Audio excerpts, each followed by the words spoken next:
The release of watchOS 10 is finally around the corner, and with Apple having announced the brand new Apple Watch Series 9 with a whole ton of new features alongside the Apple Watch Ultra 2nd generation. Powering all of these devices is watchOS 10, and today we're going to be taking a look at the top 5 features of watchOS 10. So let's get straight into it. I'd like to start off by saying that there is an all-new user experience. First off, there's a slightly redesigned notification center. It's much more translucent than before and has the colors of the watch face behind bleeding into it.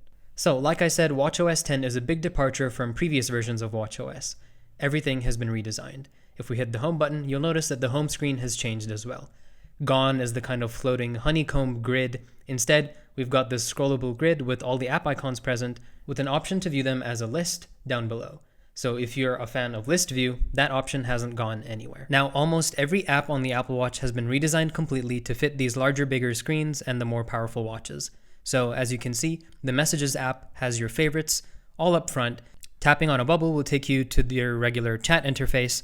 Now, of course, it's not just your favorites. You can access the rest of your chats by going to the second page and scrolling through all your chats.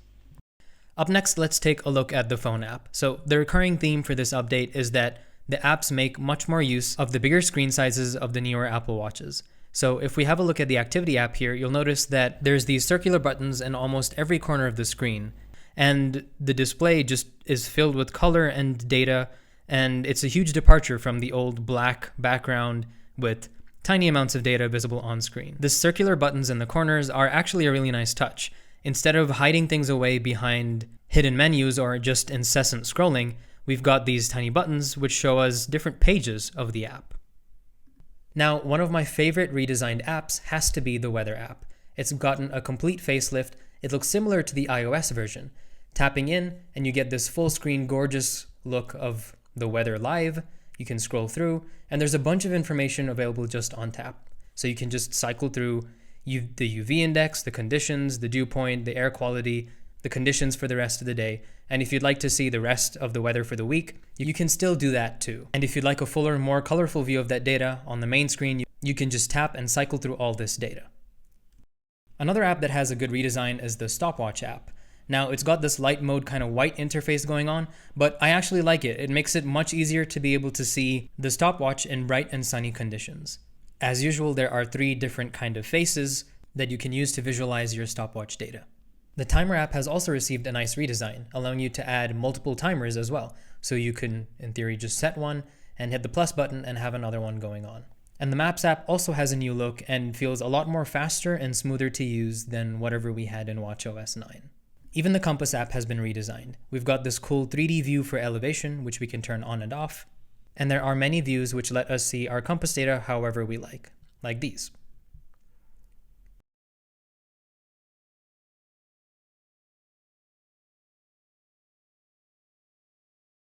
Even the Music app on the watch has a new look. After we open it up, we can see in the top right hand corner we've got all our extra controls, and as far as the main user interface goes, the album artwork is a huge focus here. We can tap on it and make it go full screen. The Heart Rate app has a new look as well. We've got this cool 3D heart on the main screen, and just like the Activity and the Weather app, scrolling through the pages gives you a detailed look at all of the extra heart rate data that the Apple Watch is collecting. Next up is the Sleep app, which not only just tells you how long you're sleeping, but also gives you detailed stats of your sleep stages throughout the night. Overall, I really like this colorful look that watchOS 10 has going with it. It makes the watch feel more alive, less boring with the black backgrounds. Now, an old feature making its way back to watchOS 10 is that dot at the top. So if you've got an active app in the background, hitting that dot will take you straight to it. Now, let's talk about the Smart Stack and the new button actions. So the Smart Stack sits where Control Center used to be. Swipe up or use the digital crown and you have a bunch of smart widgets that adapt to whatever is going on your watch, which you can customize according to your liking, giving you quick access to important information. Now, if we scroll down from the Smart Stack, you'll notice that it brings up the home screen, and you can get back to the Smart Stack just by going up on the digital crown. Now you might be wondering, all right, now where's Control Center? If we hit the side button, Control Center shows up.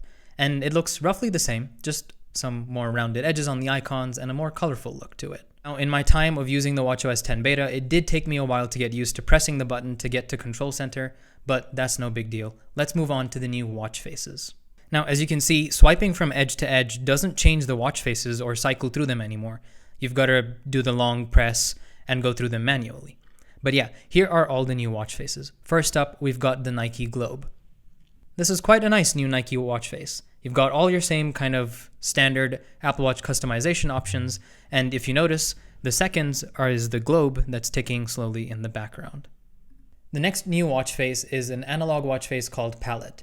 So you can customize this to have different shades of one color, or you can customize this watch face to have different shades of different colors, which will keep changing throughout the day.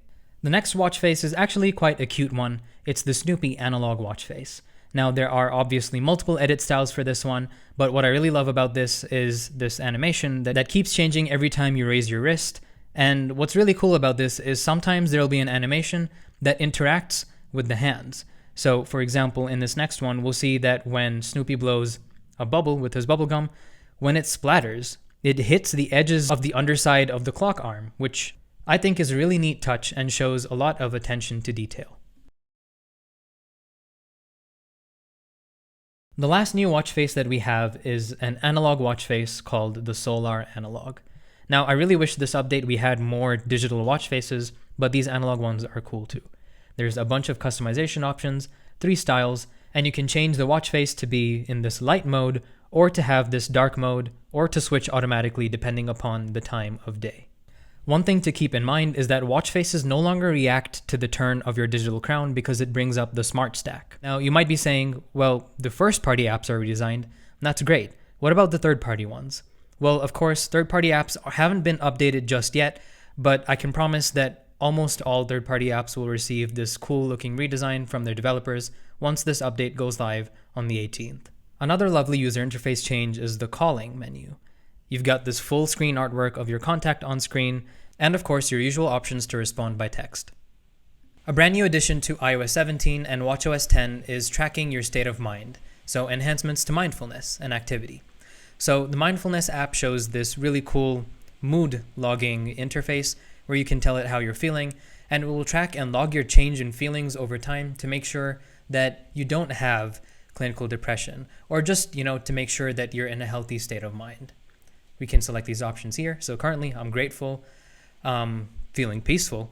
And why? Well, what's having this impact? It's gotta be self-care, my hobbies, and yes, because I'm visiting family and friends. Okay, and that's logged, and we can see that information in the Health app.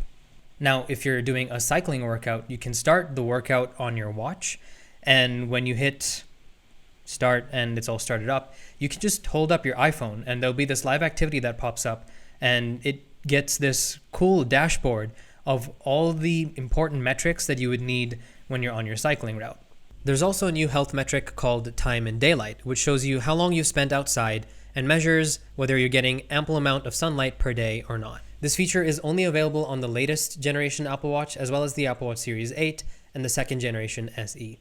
Now, there are some more enhancements that I can't show you guys, like topographic maps, elevation alerts, staying consistent with your workouts with custom plans, and a custom playlist of workouts. Now, there are a few other features that I haven't talked about that are making their way towards the Apple Watch and watchOS 10. Name Drop is this really cool feature where you can tap your watch or your iPhone to another device to share contact information, which will be coming out later this year. watchOS 10 is compatible with the Series 4, 5, 6, 7, 8, 9, the SE, and the SE second generation, the Ultra, and the Ultra 2. That's been it for this video. I want to thank you guys so much for watching. Hit that like button, subscribe, and hit that bell icon so you don't miss any future videos. Once again, thank you so much for watching, and I'll see you guys in the next one.